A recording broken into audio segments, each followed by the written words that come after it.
وبركاته. إلى حضرة سيدنا رسول الله صلى الله عليه وسلم، إلى كافة الأنبياء والمرسلين، وإلى أصحابه الكرام والتابعين وتابع التابعين، وإلى الأربعة الأئمة المجتهدين والمسلمين والمسلمات والمؤمنين والمؤمنات والوالدين والمعلمين والمشرف علينا، وخصوصا إلى مؤلف هذا الكتاب أشهد أن لا إله لنا ولهم الفاتحة.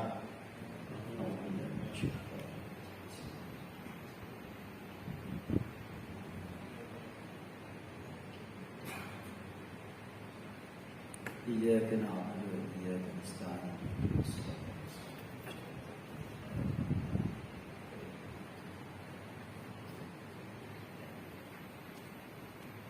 بسم الله الرحمن الرحيم. الحمد لله رب العالمين، والصلاة والسلام على سيد المرسلين سيدنا مولانا محمد وعلى آله وصحبه أجمعين. اللهم صل وسلم وبارك على سيدنا محمد الفاتح لما أغلق والخاتم لما سبق ناصر الحق بالحق والهادي إلى صراطك المستقيم وعلى آله وصحبه حق قدره ومقداره العظيم. اللهم فقهنا في أمر الدين وافتح علينا فتوح العارفين واجعل أعمالنا خالصا لوجهك الكريم. اللهم ارزقنا فهم النبي وحفظ المرسلين وإلهام الملائكة المقربين برحمتك يا أرحم الراحمين. اللهم أخرجنا من ظلمات الوهم وأكرمنا بنور العلم، افتح علينا أبواب فضلك وانشر علينا خزائن رحمتك برحمتك يا أرحم الراحمين. وصلى الله على سيدنا محمد وعلى آله وصحبه وسلم، والحمد لله رب العالمين. قال رب اشرح لي صدري ويسر لي أمري واحلل عقدة من لساني يفقهوا قولي. سبحانك لا علم لنا إلا ما علمتنا إنك أنت العليم الحكيم. ولا حول ولا قوة إلا بالله العلي العظيم. ولا حول ولا قوة إلا بالله العلي العظيم. ولا حول ولا قوة إلا بالله العلي العظيم. أما بعد، قال الشيخ المؤلف رحمه الله ونفعنا به وبعلومه وبركاته في الدارين آمين. رب يسر ولا تعسر وتمم بالخير.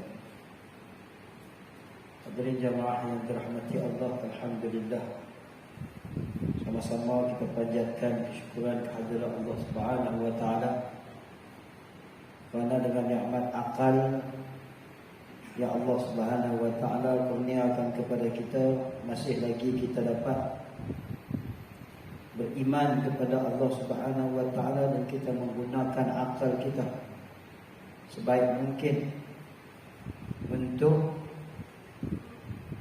beriman kepada Allah Subhanahu wa taala dengan dalil-dalil supaya lepas kita daripada tuntutan Allah Subhanahu wa taala dan tuntutan daripada syarak ini yang dipanggil sebagai tuntutan fardu ain, yang mana apabila kita sudah maklum dah, apabila kita bertindak ataupun kita mengetahui dan kita beramal segala perintah Allah, terutamanya mengenal akan Allah Subhanahu wa taala ini, menyebab dan membuatkan kita bebas daripada tuntutan Allah itu.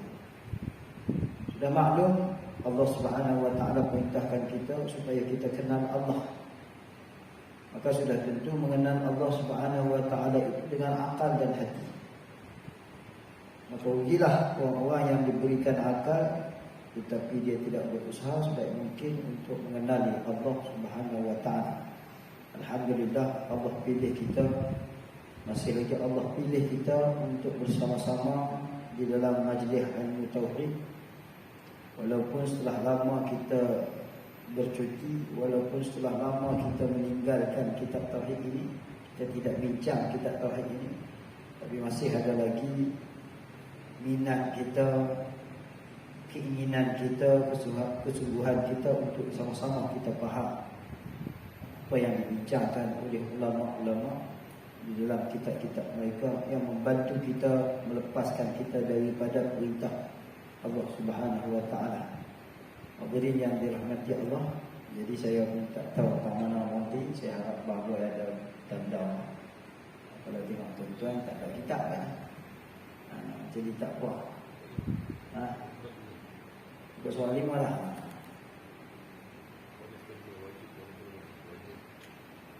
Wajib bagi Allah.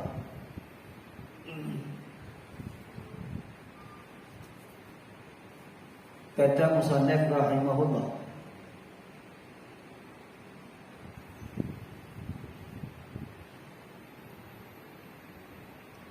maka kami berkata,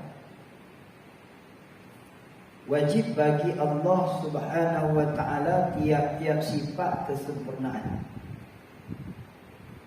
yang patut dengan zatnya yang maha tinggi, dan sifat kesempurnaan itu amat banyak, tiada meliputi dengan dia melainkan Allah Subhanahu wa ta'ala. Maka wajib disabitkan baginya ta'ala atas jalan ijma'.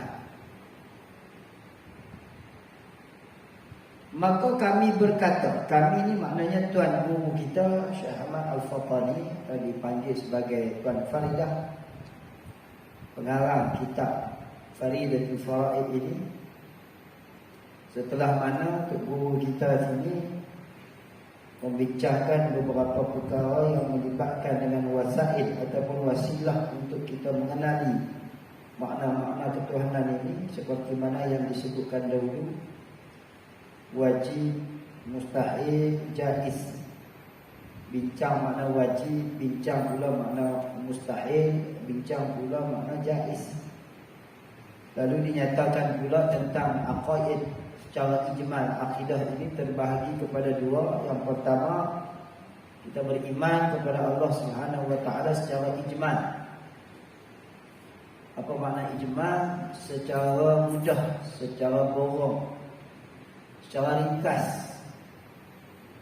Dan yang keduanya, kita beriman kepada Allah secara tafsir. Apa maksud tafsir? Maksud tafsir ini satu persatu. Kita diwajibkan mengenal akan makna ketuhanan itu secara tafsir. Bagaimana secara tafsir itu? Satu persatu. Satu persatu ini banyak mana? Ada 20 ataqal yang masyhur. Jadi wajib kita kena mengaji satu persatu. Ambil daripada wujud, tidak, bapak, kepala, sampai kepada kau mutakal iman. Wajib kita mengaji itu supaya apa? Supaya kita faham makna wujud itu apa, makna qidam itu apa, makna baqa itu apa, makna mukhalafah itu apa. Jadi kerana inilah, dengan kita mengetahui makna-makna ini, makna-makna sifat kamalan Allah ini secara tafsir, dia sebagai satu persediaan untuk kita kembali kepada Allah. Tiket untuk kita masuk kepada rahmat Allah, syurga Allah. Lalu musannif rahimahullah berkata, wajib bagi Allah Ta'ala tiap-tiap sifat kesempurnaan. Wajib bagi Allah tiap-tiap sifat kesempurnaan. Yang ini dipanggil sebagai wajib akli. Wajib pada akal kita beriman. Wajib pada akal kita beriman bahawa Allah Subhanahu wa ta'ala itu punya sifat kesempurnaan. Apa dia itu sifat kesempurnaan? Sifat kesempurnaan yang perlu kita tahu makna sifat kesempurnaan itu. Apa itu sifat kesempurnaan? Sifat kesempurnaan yang perlu kita faham, yang perlu kita i'tiqad, iaitulah sifat-sifat yang selayak dengan darajat ketuhanannya. Kedudukannya sebagai zat yang mempunyai darajat ketuhanan. Maka sifat itulah yang selayak dengan dia. lain daripada sifat-sifat tu tak layak dengan dia. Kenapa? Lain daripada sifat-sifat ketuhanan itu, nama dia sifat-sifat baru. Dan segala sifat-sifat baru ini kekurangan. Jika disandarkan pada Allah, berarti meletakkan kekurangan pada Allah. Maka sifat kekamalan ini adalah sifat kesempurnaan yang selayak dengan kedudukannya sebagai Tuhan. Itu maksud sifat kesempurnaan. Jadi apa dia sifat kesempurnaan? Sifat hak padan dengan dia, hak tertentu dengan dia, hak selayaknya dengan dia. Dia tu siapa? Tuhan.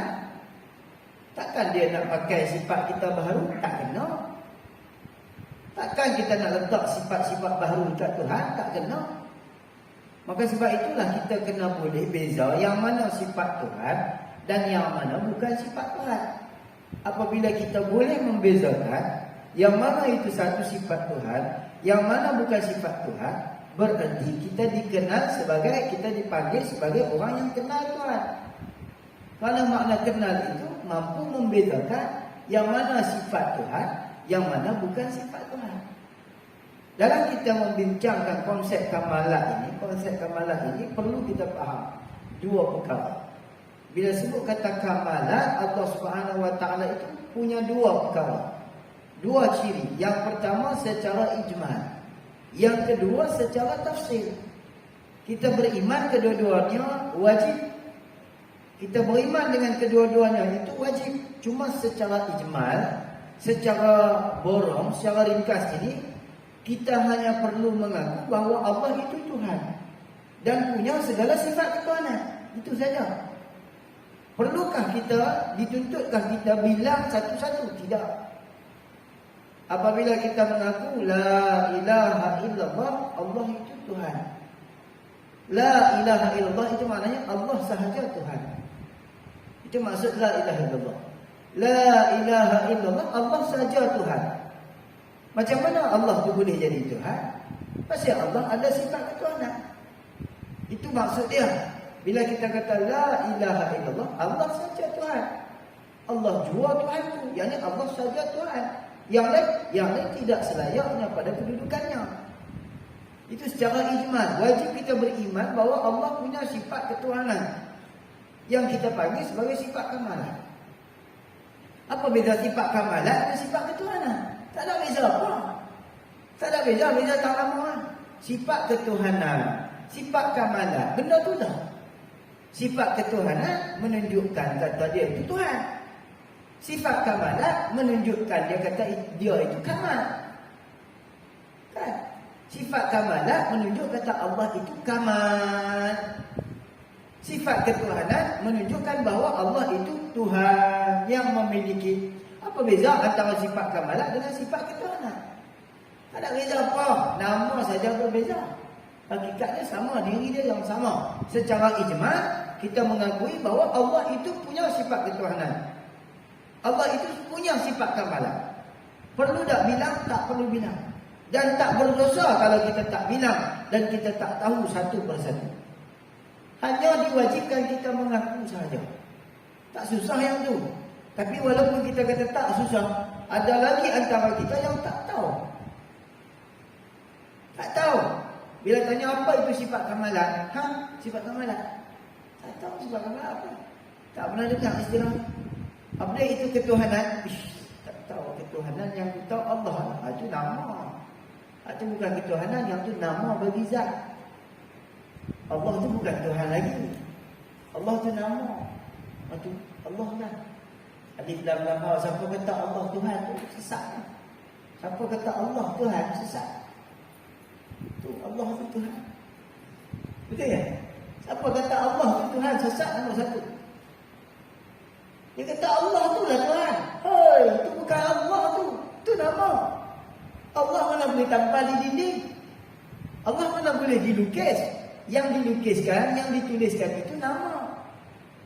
Nama boleh lukis, boleh tulis, ya.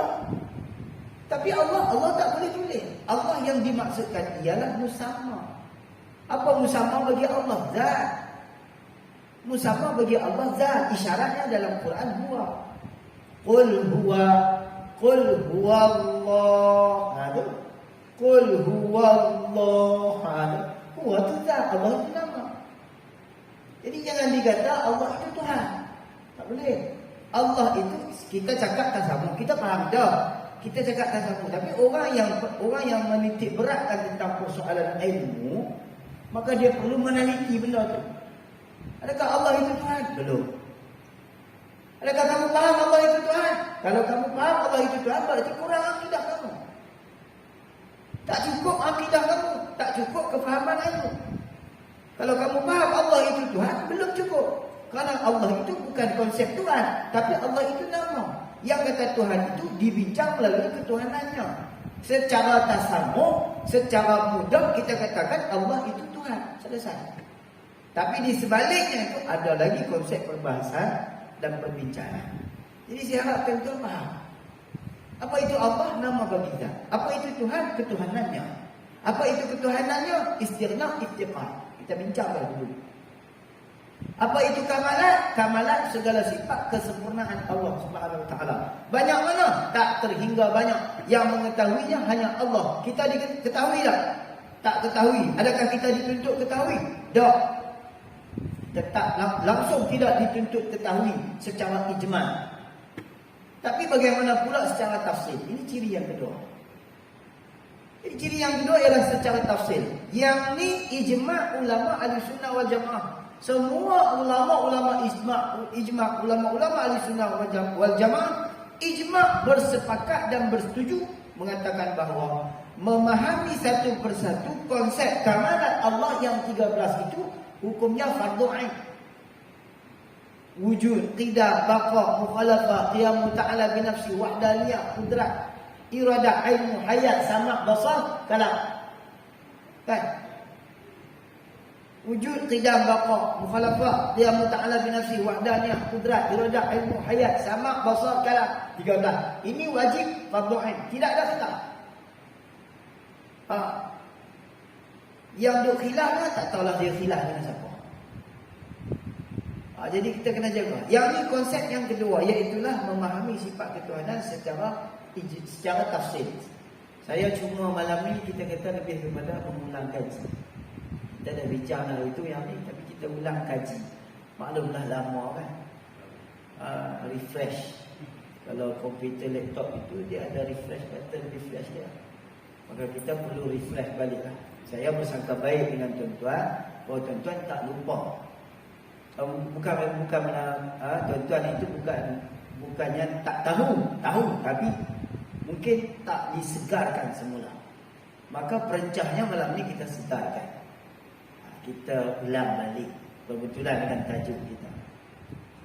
Itu tuan-tuan. Jadi Allah SWT Muhammad secara ijmal, secara tafsir. Orang tanya kita apa beza di antara sifat kamalat dan sifat ketuhanan? Boleh jawab kan? Apa beza antara sifat kamalat dan sifat ketuhanan? Sudah tentu kita boleh jawab dah.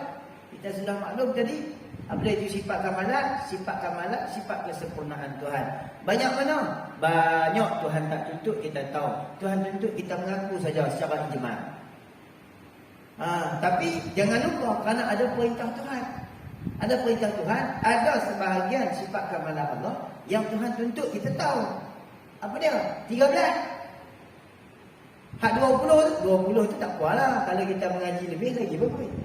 Kerana itu khilaf. Itu qaul masyhur, mengaji sampai lebih 20 lah lagi senang. Kan? Sampai 20 lah lagi senang, baru dapat pahala banyak. Itu sifat kamalat Allah. Apa itu pula sifat ketuhanan? Sifat ketuhanan, sifat yang menunjukkan bahawa Allah itu Tuhan.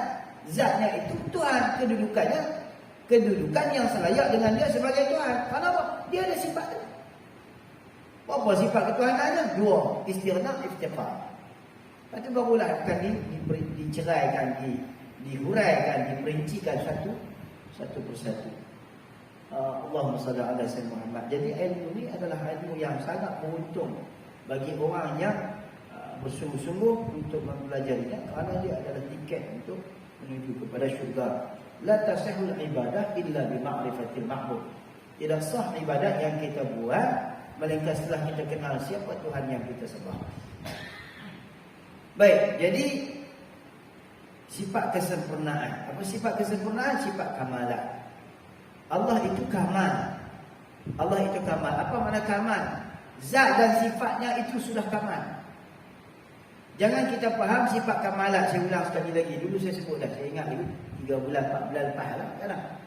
Tak hobi lah. Kita pun cuti lama. Cuti punya lama. Saya pun nak beku kepala ada rumah.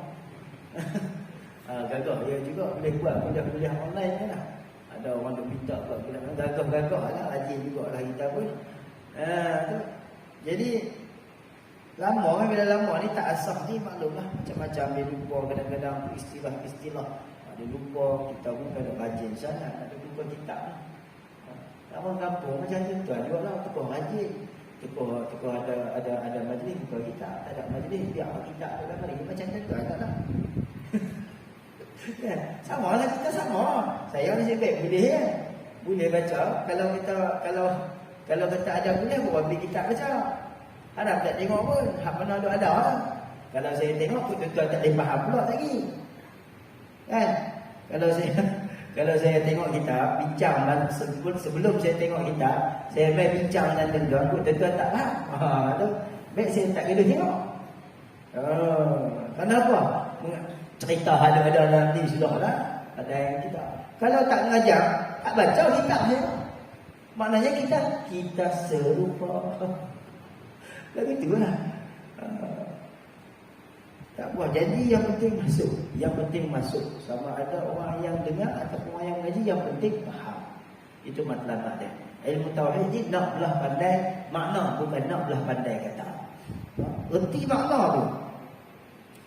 Baik. Jadi sifat kesempurnaan ni seperti yang kita sebut dalam pertemuan yang lepas, 4 bulan lepas tu. Apa yang perlu kita faham, sifat kamalat bukan bermakna sifat itu menyempurnakan akan zat Allah. Siapa yang beriktikad sifat kamalat Allah menyempurnakan zat Allah, kafir. Kenapa? Kerana sifat dan zat itu sudah sempurna. Bukan datangnya sifat kepahaman kita memahami sifat kamalat dengan makna kita faham zat Tuhan tu baru disempurnakan. Oh, zat Tuhan ni jadi Tuhan sebab dia ada sifat tu. Lingkup atau tidak? Jadi apa yang perlu kita faham? Sifat kamalat ini bukan bermakna sifat itu menyempurnakan zat. Tetapi sifat kamalat itu sudah sempurna. Zat itu sudah sempurna. Karena zat dan sifat itu bersekali, satu diri. Bukan diri yang asing, diri yang satu. Cuma konsep kita nak memahami perlu dibahas dalam tajuk yang berasingan. Kita nak faham zat, kita kena faham sifat iktibar zat. Kita nak faham sifat, kita kena bincang, bahas sifat iktibar sifat. Lagu itu. Baik, itu poin-poin dia lah, ingatan kita. Wajib bagi Allah Ta'ala tiap-tiap sifat kesempurnaan yang patut dengan zatnya, zat Allah Ta'ala. Itu sifat kesempurnaan tu. Banyak mana? Tuhan tak suruh kita bilang. Tuhan tak suruh kita reti, kita ingat ke semua. Cuma ada beberapa jenis sifat saja, 13 kita call pertama. Jadi kesempurnaan yang patut dengan zatnya yang maha tinggi. Maha tinggi, yang ni apa? Tinggi pangkat dan qadarnya, kedudukannya. Tinggi maqamnya, tinggi kedudukannya. Yang maha tinggi ni maknanya sifat darjat dia Al-Ali. Al-Ali. Tinggi kedudukannya. Dan sifat kesempurnaan itu amat banyak. Banyak mana? Tiada meliputi dengan dia.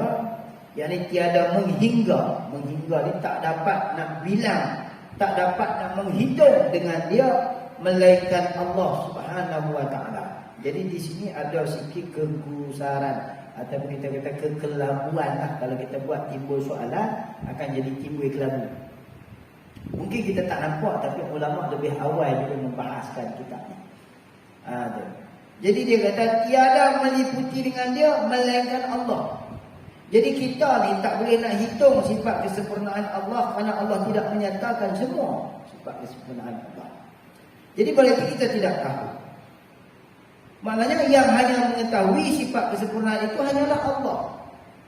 Bila Allah Ta'ala mengetahui sifat kesempurnaan Allah itu, bermakna sifat kesempurnaan Allah itu juga terbatas sebab Allah Ta'ala mengetahui. Kita kalau kita pakar dalam bidang reka, orang yang pakar dalam bidang otomotif, dia boleh cerita, dia boleh pandai satu persatu segala juz'i yang ada dalam sebuah kenderaan. Dalam bidang otomotif dia faham, dia mahir sangat. Dalam enjin ada apa, dia boleh cerita satu-satu, tuk tuk tuk tuk tuk. Maknanya dia meliputi. Kita tak meliputi, kita hanya faham enjin. Mungkin kita hanya faham satu dua benda dalam tu. Tapi kalau orang yang ahli ya, bila dia meliputi, dia bilang sampai habis. Jadi macam tu juga kita dengan sifat Tuhan, kita tak tahu. Kita tak tahu sifat kesempurnaan Tuhan ini banyak mana. Tapi ulama kata yang menghinggakan, yang mengetahui berapa banyak bilangan sifat kesempurnaan itu hanya Allah. Berarti Allah Ta'ala tahu banyak mana sifat dia. Kalau Allah Ta'ala tahu banyak mana sifat dia, berarti terhingga di sisi Allah. Ini ulama timbulkan. Kalau Allah Ta'ala dapat menghinggakan sifat Allah itu, bermakna sifat Allah itu habis. Ada had, ada qadar dia.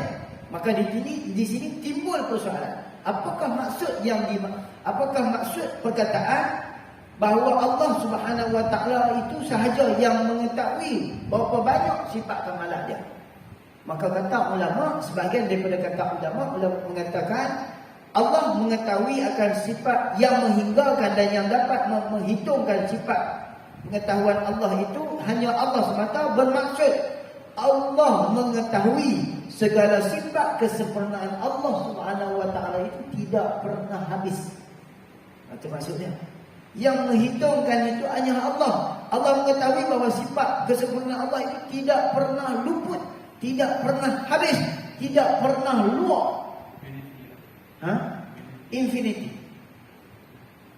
Tak habis, tidak ada had, tidak ada noktah. Jadi kalau kita ikut dasar zahir ayat di sini, tiada meliputi dengan dia melainkan Allah. Maknanya Allah Ta'ala saja yang boleh reti sifat dia banyak mana. Kalau gitu habis. Habis lah. Adakah Allah mengetahui itu dengan mana sifat Tuhan itu? Ada satu kumpulan yang kita tak tahu tapi Allah Ta'ala tahu. Kalau gitu habis. Bukan itu maksud dia. Maksud dia apa? Maksud dia iaitu Allah mengetahui belah sifat dia tak pernah habis. Itu ulama kali balik. Kalau tidak, kalau lagi itu terbataslah sifat Tuhan. Kerana Allah tahu terbatas tu. Batasannya kita tak tahu batasan sifat Allah tu setara mana. Jadi kalau gitu Allah tahu habislah sifat Tuhan tu. Ada ulama jawab balik. Ulama jawab, kita ni nak tanya soalan pun tak erti. Jadi ulama ni dia buat jawapan tu kerana apa? Kerana ada soalan yang ditimbulkan. Kalau tak ada soalan pun dia buat soalan supaya apa? Selamat akidah kita daripada cacah bapak, daripada rosak. Ulama jaga sungguh akidah kita ni. Kita yang tak perlu. Kita tak perlu Covid lah. Covid lah. Kita tak perlu mana bab akidah ni. Bab akidah lah, bab akidah ni. Taklah kita kata Covid lah kan. Kalau vaksin tu harus sampai satu ketika kalau sekarang betul-betul memudaratkan, maka hukum lagi. Jadi kita ni akidah kita pegang akidah kita. Dalam hadis Nabi kata bismillahirrahmanirrahim la yadurru ma'asmihi syai'un fil ardi wala fis sama' wa samiul alim. Dibacanya 3 kali selepas subuh, dibacanya selepas asar 3 kali. Tak kenalah kepada kita ni apa saja penyakit. Kena payah pun. Jadi yang kita yakini, apa yang diajarkan oleh baginda Nabi sallallahu alaihi wasallam. Insya-Allah. Itu lepas tu kita bacalah doa-doa yang lain. Bismillahirrahmanirrahim. La yasuqul khaira illallah. Apa nama Allah Subhanahu, doanya yang diajarkan oleh Nabi Khadir apabila bertemu dengan Nabi Ilyas. Ketika mana mereka nak berpisah pada setiap tahun, mereka bacakan doa itu, saling mengijazahkan. Bismillahirrahmanirrahim. La yasuqul khaira illallah. Bismillah masyaallah, la yasrifu su'a illa Allah. Bismillah masyaallah, ma kana min ni'matin fa min Allah. Bismillah masyaallah, la haula wa la quwwata illa billah. Pagi sekali lepas subuh, petang sekali lepas asar. Baca amal tu insya-Allah. Tak kena lepas tu ada lagi dia punya doa-doa dia sampai kat pintu dah apalah ulama kita ajar. Tak apa Jadi akidah kita yang perlu diutamakan. Kalau orang tanya kita, akidah dengan kesihatan tubuh badan mana perlu diutamakan? Dia nak jawab dia. Akidah dengan kesihatan tubuh badan kita yang mana dulu perlu diutamakan? Akidah lah. Kalau saya jawab gini. Saya jawab dua-dua. Dua-dua. Pasal apa? Kalau badan tak sihat nak mengaji betul boleh. Aku rasa tak mai. Ustaz tauhid mai, kita tauhid sampai. Mana Abang Haji tak mai? Sakit Ustaz. Lagi itulah. Maknanya akidah dulu utama. Berarti ketika kita sihat, kita dahulukan akidah. Maknanya selepas Allah Ta'ala uji kita dengan sakit, masa tu kita berehat, berzikir, berselawat. Ikhtiar untuk mendapatkan kesembuhan. Itu saja. Baik. Kemudian katanya Musannaf rahimahullah, tiada meliputi dengan dia dengan sifat kesempurnaan itu melainkan Allah Subhanahu wa taala. Maka wajib disabitkan. Ini istilah tauhid. Maka wajib disabitkan. Sabit itu kena tulis, yakni diiktikadkan. Sabit di mana iktikad? Maka wajib disabitkan yang diiktikadkan baginya Ta'ala. Dia orang bagi sebut. Maka wajib disabitkan subut baginya. Begitu. Wajib disabitkan subut, yakni tetap pada zatnya Allah Subhanahu wa taala itu segala sifat-sifat kamalan Allah Taala secara ijmal. Jalan ijmal secara ijmal. Dan mustahil atasnya.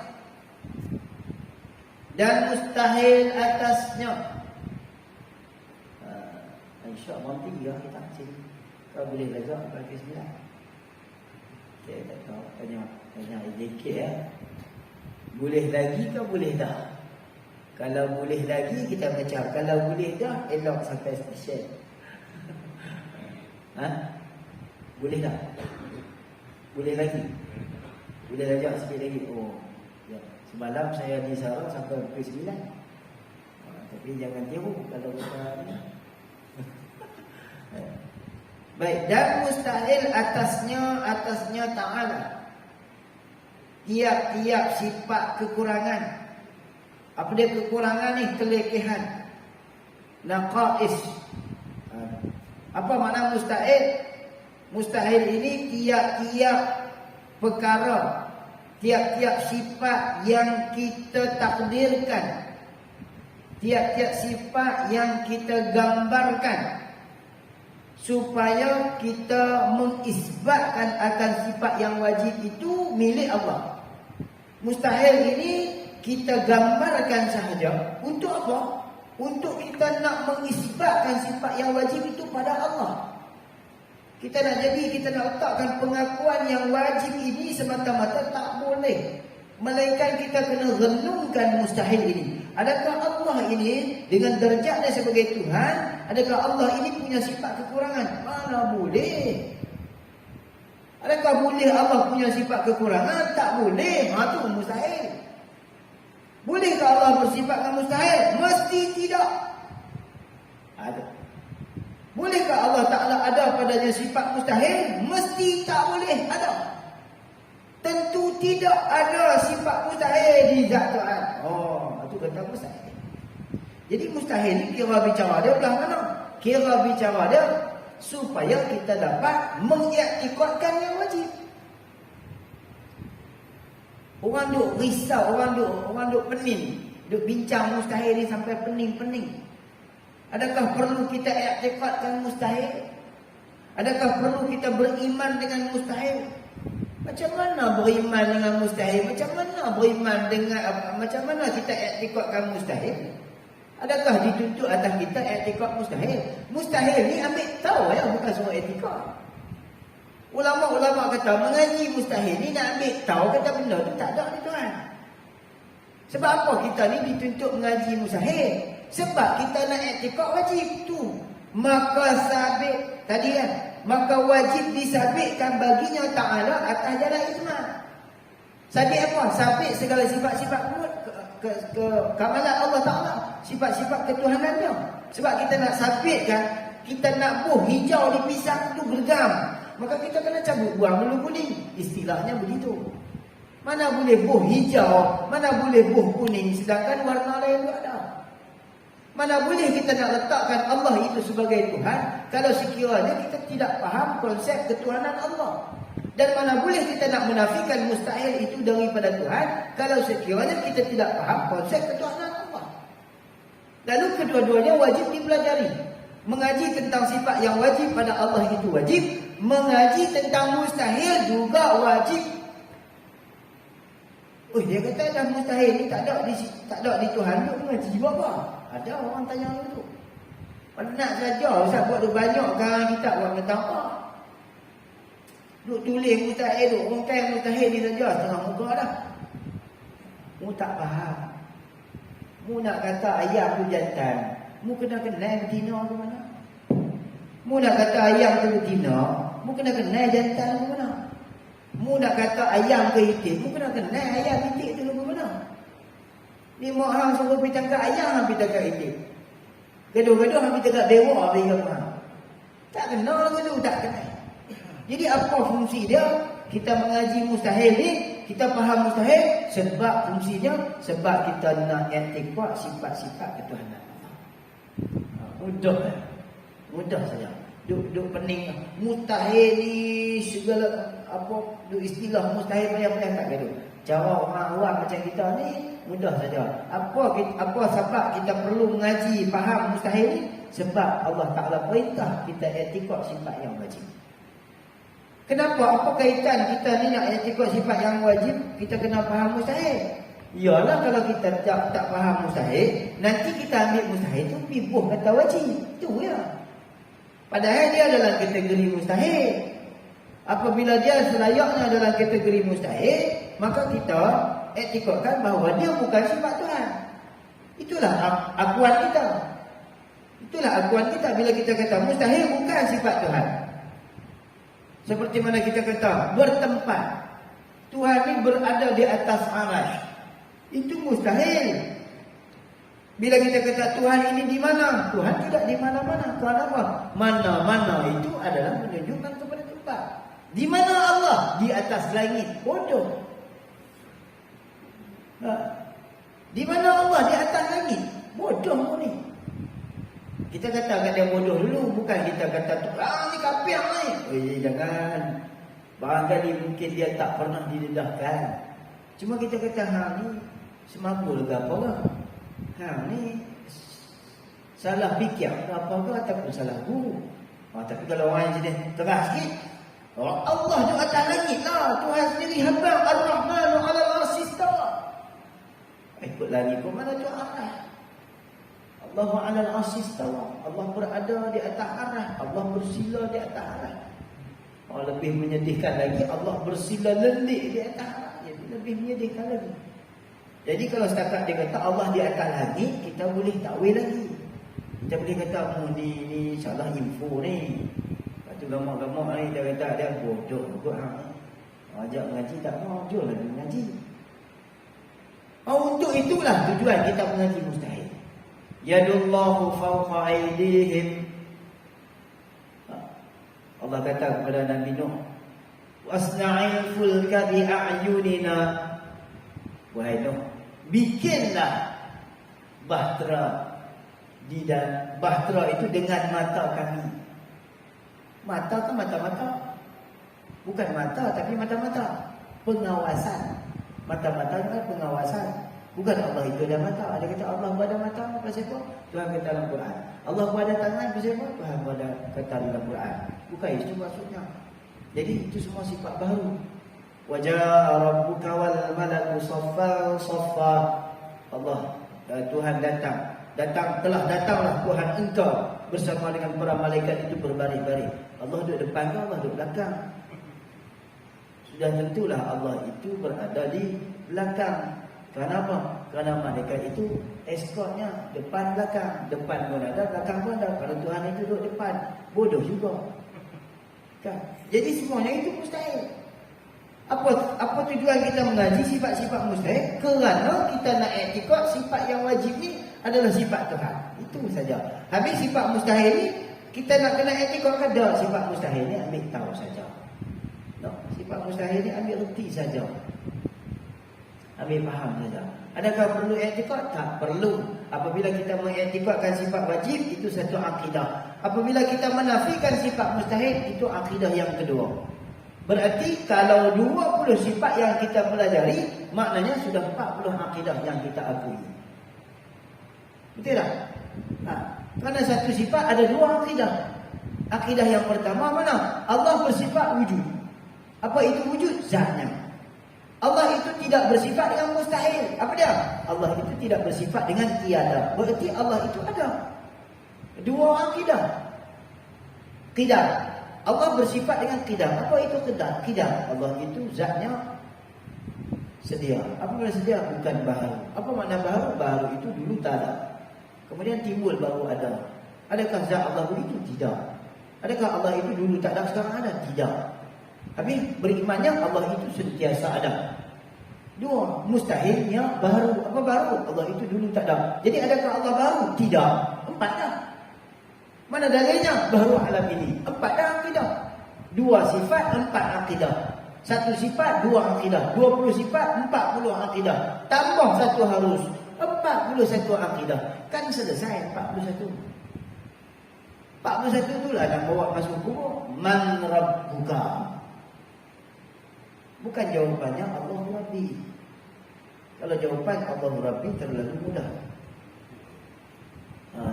Jadi 41. Allah itu bersifat dengan kudrat. Apa itu kudrat? Berkuasa. Apa makna berkuasa? Satu sifat yang ada di zat Allah. Dengan sifat itu Allah Ta'ala menciptakan akan segala makhluk yang mungkin mutaqabilan. Adakah Allah itu lemah? Tidak sama sekali. Dah jadi berapa dah akidah situ? Berimpun satu-satu. Cukup 41, mati pun tak apa dah. Selesai dah. Rasulullah 9. Beriman dengan Allah 41. Beriman dengan Rasulullah 9. 50 akidah. Itu yang wajib. Selesai 50 akidah, mati tak apa. Tapi kalau ada hutang orang, bayar dulu. Kan? Bagi selesai 50 akidah. Wa yajibu ala kulli mukallafin syar'an an ya'rifa 50 aqidatan. Wajib atas tiap-tiap mukallaf, laki dan perempuan maupun juga unsa. Pondan tak termasuk. Kerana pondan tidak ada istilah di dalam syarak. Jadi apa yang wajib atas mukallaf ini? An ya'rifa, bahawa mengetahui dan mengiktikadkan 50 aqidatan, 50 akidah. Duduk di mana? La ilaha illallah Muhammadur Rasulullah. 50 akidah bukan yang banyak pun. Tu.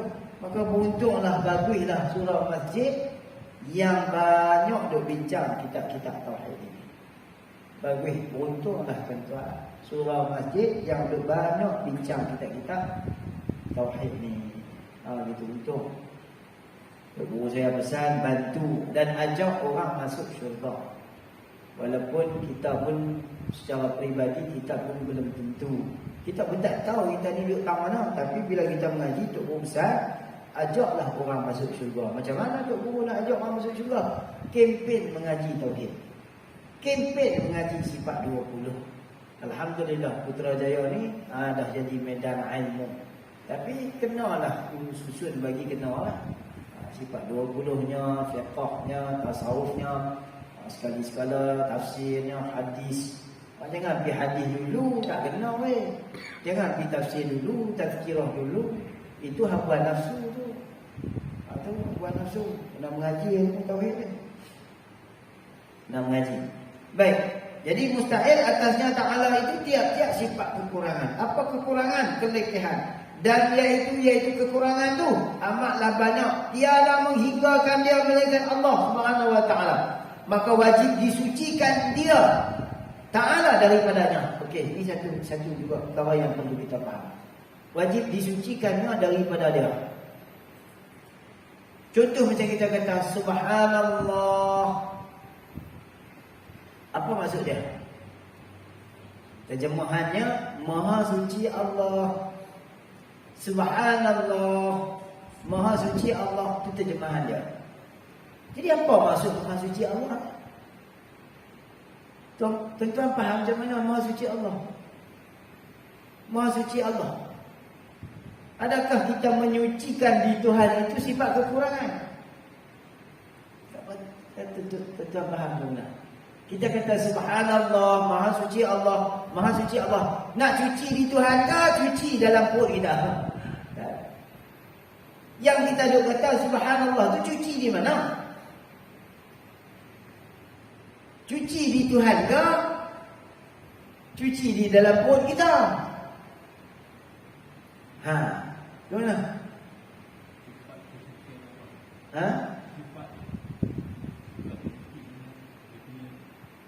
Dah, maksudnya subhanallah, maha suci Allah. Maha suci Allah ini satu perkataan daripada kita ataupun pengakuan daripada kita yang membersihkan Tuhan itu daripada kekurangan. Baik. Yang kita bersihkan itu Tuhan ke ataupun kita bersihkan hati kita? Itu maksud dia tu. Waktu kita zikirkan subhanallah, subhanallah, subhanallah, yang kita bersihkan itu di Tuhan ke di kita? Macam di kita, bukan di Tuhan. Di Tuhan tak kena cuci. Di Tuhan tak kena cuci. Yang perlu dicuci, yang perlu dikawal ni dalam hati. Kenapa? Dibimbangi campuran naqais. Kita mencampurkan dalam hati kita, beriman, mencampurkan akidah yang tak sepatutnya dengan Tuhan. Ni dia kata subhanallah, subhanallah, subhanallah. Duk zikir subhanallah, subhanallah, subhanallah, subhanallah, subhanallah, subhanallah, puji dari tasbih. Duk buh sifat baharu di Tuhan. Buat apa? Duk buh kekurangan di Tuhan. Buat apa? Kerana Tuhan itu tak perlu disuci. Yang perlu disuci akidahmu daripada kekotoran. Itu maksud subhanallah. Sebab itu ulama tasawuf satu kali dia ditegur oleh suara hatif.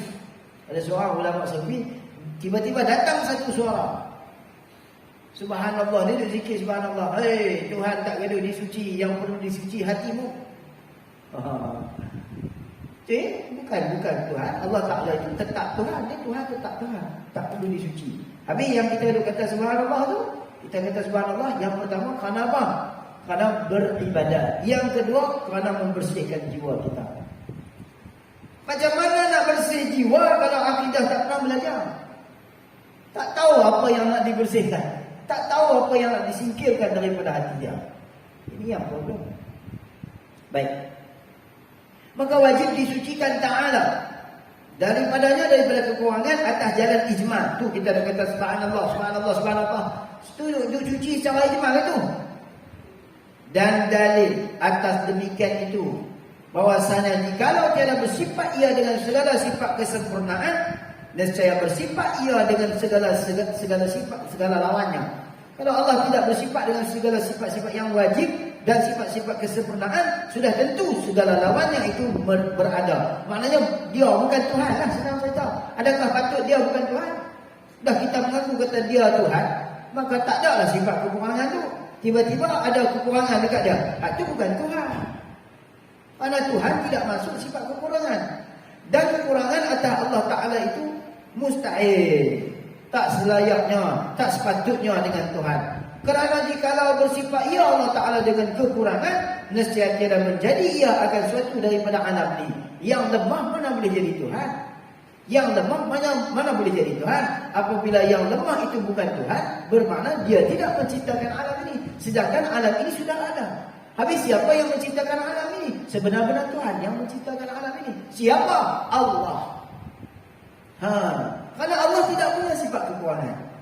Allah tak ada sifat kekurangan. Jadi kalau kita kata dia ada kekurangan, tak ada siapa boleh cipta alam ini. Tiba-tiba alam ini sudah ada. Berarti Allah tidak punya sifat kekurangan. Tiada menjadi ia akan suatu daripada alam ini. Dan demikian tiada alam ini batal. Tak betul. Batal di mana tak betul. Tak masuk akal. Macam mana tak masuk akal? Cuba macam kita kata. Tuan-tuan, bekas hayat ni gerak pun tidak, diam pun tidak. Masuk akal? Gerak pun tidak, diam pun tidak. Tuan-tuan tengok kan? Duduk atas ni. Gerak pun tidak, diam pun tidak. Surah tuan-tuan ni. Gerak pun tidak, diam pun tidak. Betul tak? Masuk akal tak? Mana masuk? Tak masuk akal. Jadi macam tu juga alam ini. Alam ini secara wujudnya, kita tengok alam ini sudah wujud, tak masuk akal kalau tidak ada yang menciptakan. Tak masuk akal. Orang yang kata tidak ada yang menciptakan alam ini, orang itu gila. Kerana walaupun mereka bukan Islam, tetapi mereka tetap mencari Tuhan. Itu fitrah manusia. Allah Ta'ala lahirkan manusia dengan fitrah. Apa dia? Bertuhankan kepada Allah. Fitratallahu allati fataran nasa 'alaiha. La tabdila li khalqillah. Allah kata, "Hei, jangan duk tukar fitrah. Bertuhankan kepada Tuhan. Zalika dinul qayyim." Ni agama ni, kamu bertuhan dan mengaku kata aku ni Tuhan. Agama Islam ni, agama ni lah betul. Zalika dinul qayyim, Allah kata. Tapi apa jadi?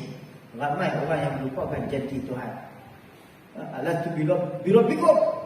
Adakah aku ni Tuhan kamu? Qalu bala syahidna.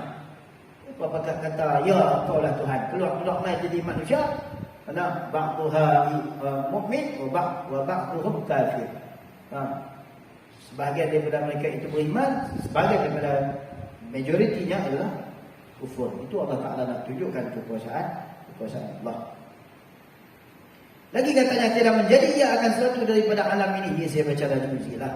Dan demikian mana tiada alam ini itu batil, tak betul. Kerana alam ini telah ada dengan musyahadah. Alam ini sudah zahir di pandangan mata kita. Orang yang tak ada pandangan, orang yang buta, tetapi dia juga dapat merasai nikmat alam ini dengan sentuhan, dengan pendengaran, dengan bauan dan sebagainya daripada sifat-sifat idrak. Walaupun dia buta, dilahirkan dalam keadaan buta, adakah dia tidak mampu untuk mendapat nikmat alam ini? Dapat juga. Kenapa? Dia dapat dengan baca indera, pegang-pegang. Orang ini cawan ni. Oh, yang ni telefon. Kita pun tak boleh. Saya kenal ada seorang ustaz tu daripada Fatani. Dia ni buta. Dia pergi Kuala Lumpur, dia pergi KL tu, dia pergi town, tak pakai tungkat. Dia tak pakai tungkat. Naik bas tak pakai tungkat. Dia boleh tekan nombor telefon tu hanya melalui pendengaran dia. Kalau 5 dia bunyi macam ni, 6 dia bunyi macam ni, 1 dia bunyi macam ni. Dia boleh tekuk, dia boleh telefon saya, ustaz ada di mana? Siapa yang tekan telefon kau ustaz? Saya tekan sendirilah. Ustaz ingatkan nombor saya? Ingat, saya semua ingat. Kalau 100 orang saya ingat, 200 orang pun saya ingat. Wih, hebat balik. Jadi kelebihan Allah bagi masing-masing. Berarti dia juga dapat menikmati dunia. Hanya dengan sifat idrak. Apa dia? Mata dan telinga. Ini yang penting. Mata penting, telinga penting. Mata satu daripada cabang idrak. Telinga juga satu daripada cabang idrak. Idrak ni mana sifat panca idrak. Ni musyahadah. Musyahadah ni dengan pandangan mata ataupun dengan dapatan panca indera. Kemudian katanya musannif rahimahullah, dan setengah daripada sifat kesempurnaan itu barang yang wajib diketahuikan dia atas jalan tafsir. Nampak ni? Dia nak beritahu kat kita wajib kena mengaku Allah ini Tuhan dan mempunyai sifat ketuhanan dan sifat kemalan. Tapi jangan lupa ada satu lagi perintah Allah Subhanahu Wa Taala suruh kita mengaji sifat kemalan Allah Taala tadi dengan secara tafsir ataupun kita kata secara terperinci. Berapa banyak? 13. Satu persatu. Maka wajib semua kita kena mengaji. Wajib semua kita kena belajar satu. Ini bukan saya reka-reka, ini bukan saya pandai-pandai, bukan saya memandai-mandai. Pandai tak apa, jangan memandai-mandai. Kalau memandai-mandai jadi susah. Pandai tak apa, tapi jangan pandai-pandai. Kalau pandai-pandai itu maknanya memandai. Buat pandai. Jadi patutnya apa saja bidang, apa saja ilmu maklumat ni perlu kepada guru. Apa saja ilmu maklumat perlu kepada guru. Jadi sekadar itu dulu saya buka sikit soalan. Kalau ada soalan, ada.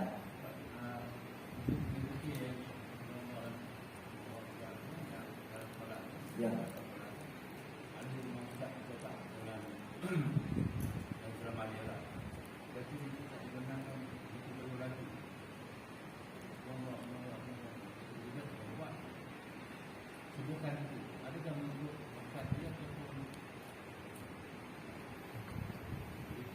Maknanya kita zikir terlalu laju. Maknanya zikir ni jangan sampai hilang sifat huruf. Itu ya.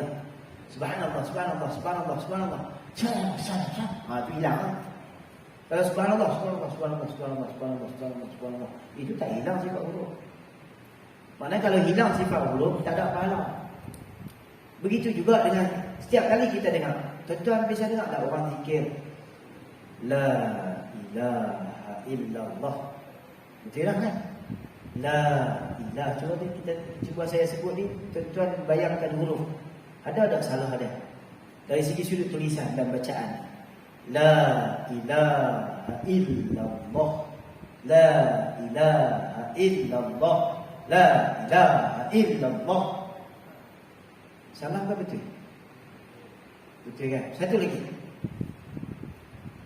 La ilaha illallah. La ilaha illallah.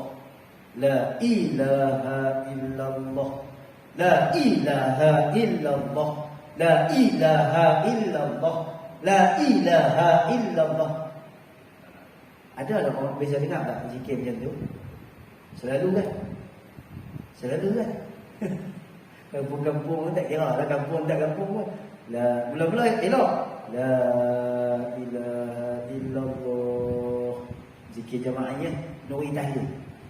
La ilaha Tok Khalifah tu pun. La ilaha sedap dah tu. Tak lagi main tentang 10 kali, 20 kali dia mula la ilaha illallah. Dia nak laju kan dia tengok la ilaha illallah. Kena dah. Lepas tu lagi la ilaha illallah. La ilaha illallah. La ilaha illallah. La ilaha illallah. Habis jemaah bagi ikut la ilaha illallah. La ilaha illallah. Hak mana betul? Penat oi zikir saja. Zikir ni habuan pahala dengan habuan rasa di hati. Tapi kalau zikir tak betul, apa nak boleh? Penat saja. Hak mana yang penat? Hak mana yang betul? Tuan-tuan sendiri boleh nilai dari segi sudut perkataan. Kadang-kadang kita zikir waktu tu kita tak siap pun, kata salah. Banyak khalifah zikir dia begitu. Khalifah tahlil lah. Yasin. La ilaha illallah. Sedap zikir tu. Tapi salah buat apa? Ada apa huruf ya di situ? Yang lebih membinasakan la ilaha illallah. La ilaha illallah. La ilaha illallah. Ada dua ya. Asalnya hamzah ditukarkan kedua-dua menjadi ya. La asalnya la ilah. La asalnya la ilah. La ilaha illallah. La ilaha illallah. Asalnya begitu. Tiba-tiba mai ikut kampung pekan ni la ilaha illallah. Yang ketiga la ilaha illallah. La ilaha illallah. Punah habis kan dengan jemaah. Rugi. Jadi apa yang makcik kita kata tadi ni itu betul. Kalau sekiranya berzikir terlalu laju sehingga menghilangkan sifat huruf, itu sia-sia. Kalau ustaz tu kata macam tu memang betul lah. Sebab apa? Jangan terlalu laju sehingga menghilangkan sifat huruf. Habis yang disunatkan berzikir serta menghadirkan sifat huruf serta mentadabburkan maknanya. Itu zikir. Sebab itu ada sebahagian daripada guru kita mengatakan kalau sekiranya nak bersolawat kepada baginda Nabi sallallahu alaihi wasallam itu biarlah dengan penuh adab. Sallallahu ala sayyidina Muhammad sallallahu ala Muhammad sallallahu ala Muhammad sallallahu ala Muhammad. Tapi ada juga orang zikir lagi. Sallallahu ala Muhammad sallallahu ala Muhammad sallallahu ala Muhammad sallallahu sampai tenggelam timbul huruf. Sebab itu antara jahat adabnya dengan Nabi SAW. Zikir banyak tak sepertinya dengan secara laju. Kalau kita zikir, kita salawat Jibril itu 1,000, 5,000, 13,000, 17,000 seperti yang ditarikkan, disunatkan. Bukan bermakna zikir banyak itu kena terlalu laju. Dah, bukan maksud itu. Banyak berarti mungkin mengambil masa yang lama. Beradab dengan Nabi sallallahu alaihi wasallam. Sallallahu ala Muhammad sallallahu ala Muhammad sallallahu ala Muhammad sallallahu ala Muhammad. Allahumma salli ala sayyidina Muhammad wa ala ali sayyidina Muhammad. Allahumma salli ala sayyidina Muhammad wa ala ali sayyidina Muhammad. Kan sifat hurufnya cukup. Ada gitu kan? Wallahu a'lam. Ada lagi? Tak ada. Habis. Tak ada, saya nak ambil masa sikit. Boleh? Dan sebenarnya ni saya nak share dengan tuan-tuan. Lagi tuan-tuan kata saya menega apa? Tak, saya nak share. Ni kalau orang Putrajaya, kalau ada yang pernah tengok, itu kan 4 bulan saya tak berkuliah. Jadi apa aku nak buat ni? 4 bulan kan. Dan saya ni memang pengamal perubatan alternatif. Jadi Allah anugerahkan saya satu formula yang saya dapat untuk jadikan satu penawar kepada 1,001 penyakit. Dan alhamdulillah terbukti tuan-tuan. Terbukti. Baru sebulan dalam pasaran sudah cecah 1,000 botol yang saya pasarkan. Dan ada lebih daripada 20 ejen. Lebih pada baru sebulan lebih lah, ni masuk bulan yang kedua. 1 bulan 1 minggu. Apa yang di sini saya letakkan nama Tongkat Langit Arjuna. Nama pun dah pelik kan. Malam tu duk minta, ya Allah, aku nak bernama apa produk aku ni. Celak-celak pagi sebelum subuh nampak situ Tongkat Langit Arjuna. Kenapa? Dalam ni dia ada satu daun nama dia Arjuna. Tuan-tuan memang tahulah kan Arjuna ni khasiat dia apa. 47 lembar. Saya tak mau cerita fakta, tapi saya nak cerita tentang apa kebaikan yang ada dalam ni. Siapa yang di sini pernah kena microslip? Tuan tahu microslip? Bahaya tu microslip. Jadi gitu. Saya orang bawa kereta jauh-jauh ni tuan-tuan. Memang saya ni selalu kena. Masa umur kita pun dah meningkat 40 dah tahun ni. Masa umur 30 dulu, dia tak berapa nak rasa sangat benda tu. Tapi bila mai kita, tuan-tuan tahu microslip ni sebab apa? Apa saja penyakit dia punca daripada perut. Sini saya dalam pengalaman saya menjadi seorang perawat ni, nak cari 70% masyarakat kita hari ini, dalam rakyat Malaysia hari ini yang betul-betul tak kena penyakit semelik, 70% payah. Tak cari, kira boleh kata 70%. 3.9 juta rakyat Malaysia yang didaftarkan sebagai pesakit kencing manis. Itu yang didaftarkan. Yang tak didaftarkan banyak mana. Bermakna tubuh badan kita ini kena penyakit disebabkan puncanya daripada perut. Bila perut ni tak lawan tuan-tuan, habis.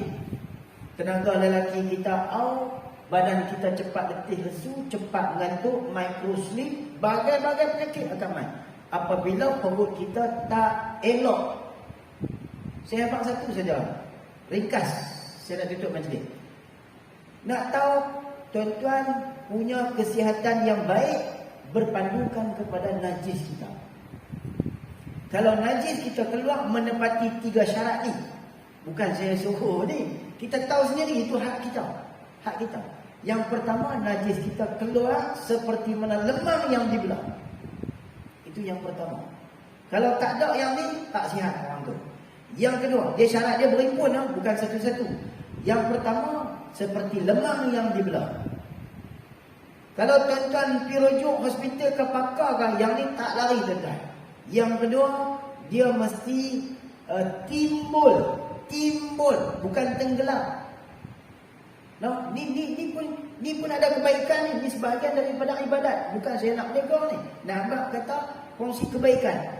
Yang keduanya, dia mesti timbul. Kenapa timbul? Kerana makanan yang kita makan tadi sudah menjadi hampas. Tapi kalau tenggelam, yang ditinggalkan di dalam badan kita toksik, uric acid dan segala bagai. Yang ketiga, sifat najis kita yang ketiga mesti kuning keemasan. Kalau tak dapat tiga perkara ni, maka yakinlah, tunggulah saat badan kita kena penyakit mengikut kelenjar. Yang ni antibodi yang ada di tubuh badan kita. Dia akan serang mengikut antibodi yang mana satu lemah, dia akan jadi penyakit. InsyaAllah saya boleh cerita daripada atas ni sampai ke hujung kaki. Kerana bab ni saya mengaji.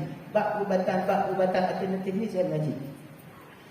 Organ, kerangka, sistem saraf, otak dan sebagainya, semua saya mengaji. Tauhid mengaji, fiqh mengaji, hadis mengaji, bab rawatan pun saya mengaji. Rawatan alternatif. InsyaAllah. Pasal apa darah tinggi? Saya tanya sikit, siapa sakit darah tinggi sini? Ada minta maaf lah aku ada doktor ke apa. Pernahkah kita diberitahu apa itu darah tinggi? Pernah tak? Haji tahu tak sampai ke apa itu darah tinggi? Sebab apa tak tahu? Sepatutnya kita perlu tahu itu penyakit yang tubuh badan kita. Sebab apa kita tidak diberitahu? Kerana darah tinggi ni simple. Darah tinggi ni simple. Sifat angin selalunya, contoh macam ni. Orang yang bila dia makan, alhamdulillah angin keluar dah. Sifat angin bukan ke atas, sifat angin mesti ke bawah. Orang yang selalu kentut, orang itu sihat. Tapi jangan kentut muka orang.